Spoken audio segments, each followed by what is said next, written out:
Types of drugs, कितनी किस्म का नशा होता है और जिस्म पे उसका क्या असर है। देन केमिकल प्रिकर्सर्स, जो केमिकल इंडस्ट्री से लोग हैं उनको पता होगा कि केमिकल्स कितने ज़रूरी हैं हमारी केमिकल इंडस्ट्री के लिए, फार्मास्यूटिकल इंडस्ट्री के लिए, डिफरेंट टेक्सटाइल इंडस्ट्री के लिए भी इवन, लेकिन उनका लिसिट यूज़ भी है, इलिसिट यूज़ भी है, वो डिस्कस करेंगे। Then industrial pilferage of chemicals, फिर हम इस पिल्फरेज को रोक कैसे सकते हैं, किस तरह से इसको कंट्रोल कर सकते हैं, हम किस तरह से एनओसी ले सकते हैं अपनी फार्म के लिए अगर हमने इन केमिकल्स को यूज़ करना है। फिर सिंथेटिक ड्रग्स जो कि इन केमिकल्स को मिस यूज़ करके बन रही हैं, वो एज अ चैलेंज हमारे लिए क्या है as a society as a whole. Then ANF अपना काम क्या कर रही है इस डोमेन में, और देन एंड पे हम कंक्लूड करेंगे अपनी इस डिस्कशन को। First of all, what is drug? Any substance which when taken into body या तो उसको फिजिकली चेंज कर देगी बंदे की तबीयत को, या साइकोलॉजिकली चेंज कर देगी। यानी कि या तो ज़ाहरी तौर पे नज़र आ रहा होगा कि ये ड्रग ही है, इसने नशा किया हुआ है, या वो मेंटली इस तरह डिस्टर्ब हो जाएगा कि आपको अंदाज़ा होगा कि यार ये अपने सेंसेस में नहीं है, कुछ ना कुछ गड़बड़ इसके साथ है। CNS एक्ट 1997 इसको ऐसे डिफाइन करता है, Coca leaf, cannabis, heroin, opium, Poppy straw, ये जितनी भी मैन्युफैक्चर्ड ड्रग्स हैं वो ड्रग्स में आती हैं। देन डिफरेंट क्लासिफिकेशन है ड्रग्स की, नेचुरल ड्रग्स हैं, सेमी सिंथेटिक हैं एंड देन सिंथेटिक हैं। नेचुरल ड्रग्स वो ड्रग्स हैं जिनके ऊपर कोई प्रोसेसिंग ना भी करें तो हम उनको यूज कर सकते हैं। फॉर एग्जांपल जिस तरह कैनाबिस है, चर्स आपने सुना होगा, ये बेसिकली चर्स का ही एक process. Major producing countries America, South East Asia, Africa, Afghanistan and Australia, वहाँ पे ये मेजरली प्रोड्यूस होता है। बहुत स्मॉल चंक जो है, जो पाकिस्तान में हम देखते हैं वो बहुत स्मॉल चंक है। देन नेचुरल ड्रग ओपियम, जिसकी अभी सारी डिस्कशन हो रही थी, ये एक बहुत बड़ा कंसर्न है। सेमी सिंथेटिक ड्रग्स, अभी फर्स्ट टाइप हमने देखी synthetic drugs, natural drugs. Semi synthetic drugs वो ड्रग्स हैं जो कि लिटिल प्रोसेसिंग के बाद लोग यूज करते हैं। फॉर एग्जांपल ओपियम की हम मिसालें जो अभी डिस्कस हो रही थी, ओपियम से ही मॉर्फिन बनती है और मॉर्फिन से आगे हेरोइन बनती है।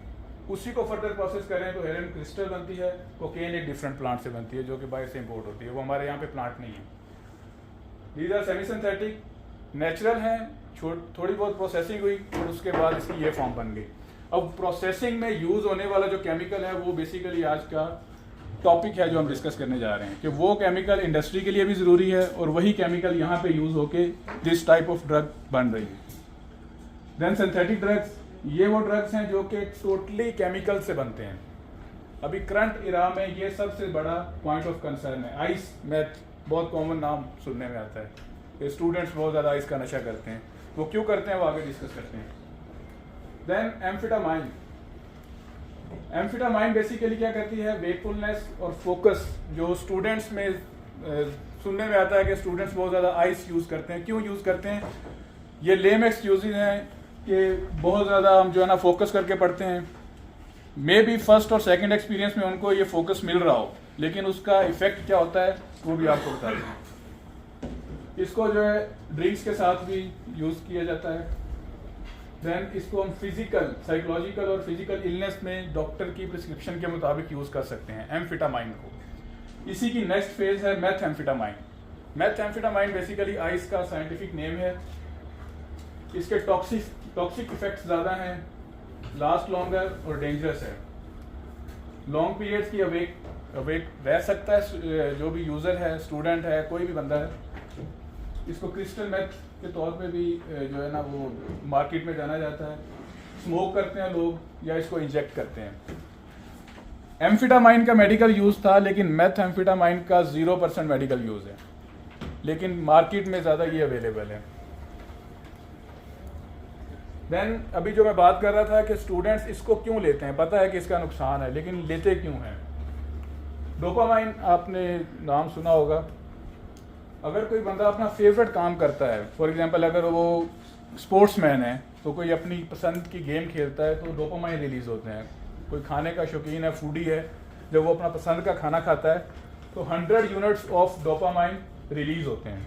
लेकिन जब वही यूज़र कोकेन यूज़ करता है तो 400 डोपामाइन रिलीज होते हैं, 4 टाइम्स मोर।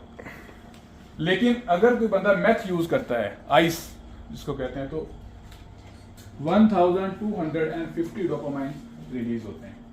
अब आप इमेजिन करें कि वो बंदा जिसने एक दफ़ा आइस यूज कर ली, क्या वो जिंदगी की किसी भी खुशी से खुश हो सकता है? This is the basic cause कि लोग जो ड्रग यूज करते हैं, एक दफ़ा यूज किया सिर्फ शौक में, या दोस्त ने कह दिया, या किसी को देखा ऐसे, वो क्या कहते हैं कि शुगर के तौर पे, या लुकिंग कूल, उस चक्कर में एक दफ़ा यूज किया, उसके बाद वो अपनी असलियत से बहुत दूर चला जाता है। This is the main cause. The brain can no longer register a natural level of happiness after its use. Then common signs and symptoms of drug addiction. ये बेसिकली इस प्रेजेंटेशन में ऐड करने का मकसद ये है कि हम अपने इर्द गिर्द देखें कि वो कौन से लोग हैं जिनको हेल्प की ज़रूरत है। इससे हम जज कर सकते हैं कि हमारी सोसाइटी में, हमारी कम्युनिटी में वो कौन से लोग हैं जिनको मदद की ज़रूरत है। बेसिकली दीज आर पेशेंट्स और हमें इनकी हेल्प करनी चाहिए। ये बेसिकली कॉमन सिम्टम्स हैं, ज़रूरी नहीं कि एक में ही सारी हो सकती हैं, कुछ कम्बिनेशन हो सकते हैं। Bad mood, really tired, disturb eating pattern, missing classes students के हवाले से, स्लश स्पीच, लॉनलीनेस, अकेला रहना पसंद करते हैं, कम्युनिटी में या स्पोर्ट्स एक्टिविटी से बहुत दूर चले जाते हैं, loss of appetite, dilation of people's, आंखों के हल्के, स्लीप पैटर्न डिस्टर्ब हो जाते हैं, सोते हैं तो सोए रहे हैं, जागते हैं तो जागते रहते हैं। वही अभी जो बात हम कर रहे थे, अगर मैथ का यूज़र ज़्यादा देर तक फोकस करता है, जागता है, तो उसके बाद वो उतना ही देर तक सोता है या वो अपने होशो हवास में नहीं रहता। नौजिया, साइकोसिस, कन्वर्जन, मरोड़ बनना पेट में, इस तरह की कॉमन सिम्टम्स हैं।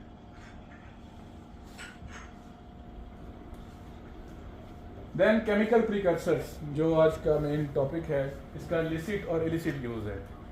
केमिकल इंडस्ट्री से जो लोग, इसलिए क्या उन्हें पता होगा कि प्रीकर्सर केमिकल्स क्या होते हैं, ट्रू प्रीकर्सर्स क्या होते हैं, reagent, solvents and then catalyst. इसमें इन दो चीज़ों में मैं आपको डिफरेंशिएट करूंगा। ट्रू प्रीकर्सर्स बेसिकली वो केमिकल्स हैं जिनके बगैर इलिसिट या ये जो ड्रग्स हैं ये बन नहीं सकते।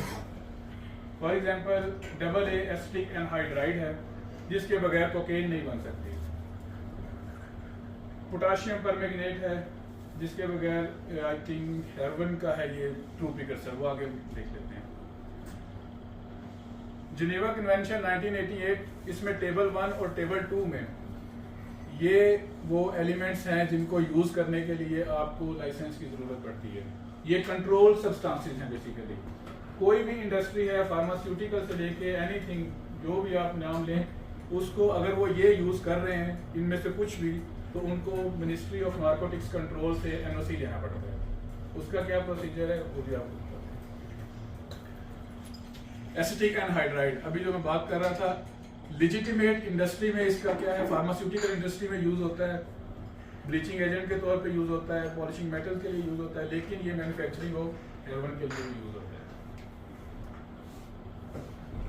देन एफिड्रीन ऑफ मेडिसिन के लिए यूज होती है, लेकिन इसको मेथ एम्फेटामाइन यानी जो आइस जो आप बात कर रहे थे, ये आइस बनाने के लिए भी यूज होता है।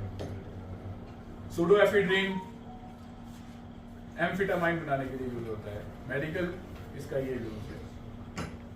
पोटाशियम परमैंगनेट वाटर प्योरिफिकेशन के लिए यूज होता है, डिसइंफेक्टेंट, एंटीबैक्टीरियल और एंटीफंगल एजेंट है। इसको डिफरेंट जो है फार्मास्यूटिकल इंडस्ट्री में बहुत ज़्यादा इसका यूज है, पिंकी के नाम से भी इसको जाना जाता है, लेकिन ये ट्रू प्रीकर्सर है कोकेन का।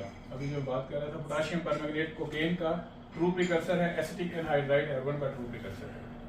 यानी कि इसके बगैर कोकेन नहीं बन सकती, लेकिन इसके बगैर हमारी इंडस्ट्री भी नहीं चल सकती, क्योंकि बहुत जो इम्पोर्टेंट एजेंट है हमारी केमिकल इंडस्ट्री का।